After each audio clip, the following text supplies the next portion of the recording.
ओम शांति। आज हम प्यारे बाबा के 10/9/2020 के साकार महावाक्य सुनेंगे।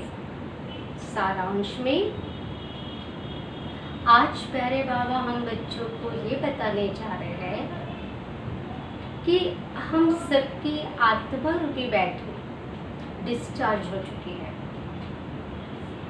और डिस्चार्ज होने के कारण वो परमात्मा को याद नहीं कर सकती है। परमात्मा की याद से जो प्राप्तियां होनी चाहिए वो नहीं हो सकती। तो शिव बाबा हम बच्चों को कहते, बच्चे तुम आत्मा रूपी बैटरी को चार्ज करो, मेरे संग जोड़ो। परमात्मा संग जोड़ेंगे, चार्ज होती जाएगी। बाबा की याद में रहेंगे, चार्ज होती जाएगी और हम सब तो प्रधान बनते चले जाएंगे। तो आज बाबा विशेष तौर पर बच्चों को कहते, मीठे बच्चे, बाप आए हैं तुम्हारी बैटरी चार्ज करने। जितना तुम याद में रहेंगे उतना बैटरी चार्ज होती रहेगी। आज का प्रश्न है, तुम्हारी सच की बेड़ी। हमारा ये जो जीवन रूपी है ना, नैया है ना, जिसे हम क्या कहते, जीवन रूपी नाव, जिसमें तूफान लगते हैं, काम, क्रोध, लोभ, मोह, अहंकार। तो ये तूफान जो लगते हैं, तुम्हारी सच की बेड़ी को तूफान क्यों लगते हैं? कारण क्योंकि इस समय आर्टिफिशियल बहुत निकल पड़े हैं, है ना। आर्टिफिशियल अपने को भगवान कहते हैं, आत्मा कहते हैं। किसी भी देहधारी को भगवान नहीं कह सकते। शिव बाबा कहते हैं क्योंकि इस समय आर्टिफिशियल बहुत निकल पड़े हैं। कोई अपने को भगवान कहते हैं और कोई रिद्धि सिद्धि दिखाते। इसलिए मनुष्य सच को परख नहीं सकते। सच की बेड़ी को हिलाने की कोशिश करते हैं, परंतु तुम जानते हो हमारी सच की नाव कभी डूब नहीं सकती।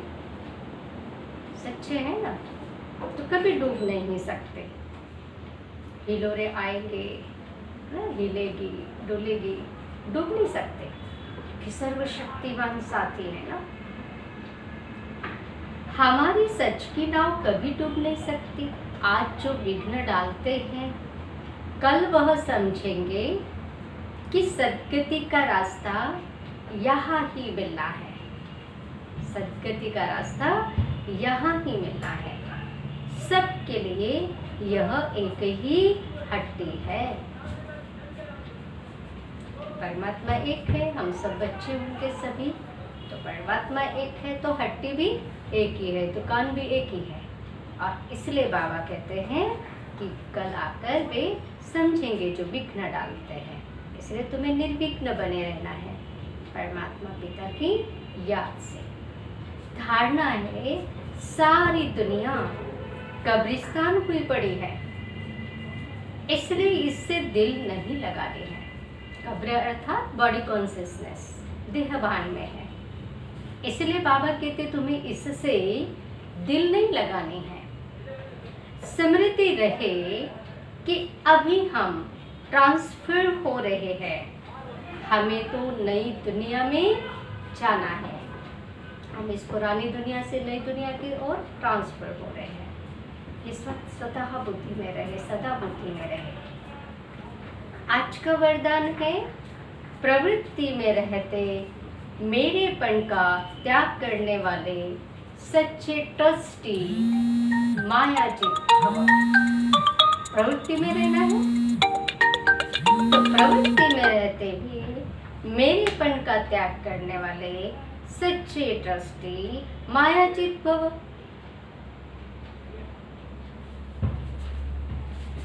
जैसे गंदगी में कीड़े पैदा होते हैं, वैसे ही जब मेरापन आता है तो माया का जन्म होता है।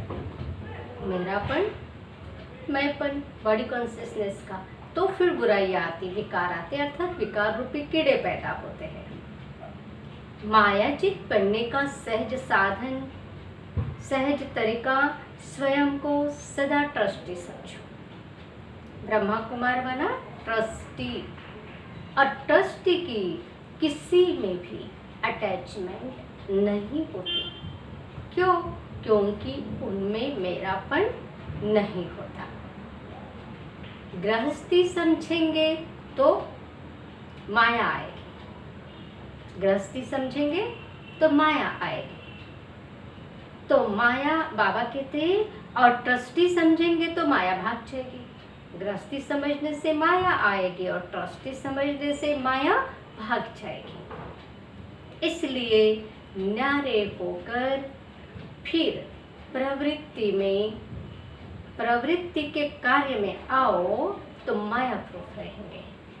माया कुछ बिगाड़ नहीं सकेगी, क्योंकि मैं आत्मा ट्रस्टी हूँ। मुझे कौन चलाता, कौन करा रहा सब कुछ? मेरा पिता परमात्मा। स्लोगन, जहाँ अभिमान होता है वहाँ अपमान की फीलिंग जरूर आती है। जहाँ अभिमान होता है वहाँ अपमान की फीलिंग जरूर आता है। तो अभिमान के बदले क्या होना चाहिए? स्वमान। कोई कुछ भी कहे, लेकिन मुझे मेरा स्वमान न भूले। स्वमान में रहने से ऑटोमेटिक हम फीलिंग प्रूफ बनते हैं। परमात्मा स्लोगन क्या रहा कि जहाँ अभिमान होता वह अपमान की फीलिंग जरूर आती है। ओम शांति।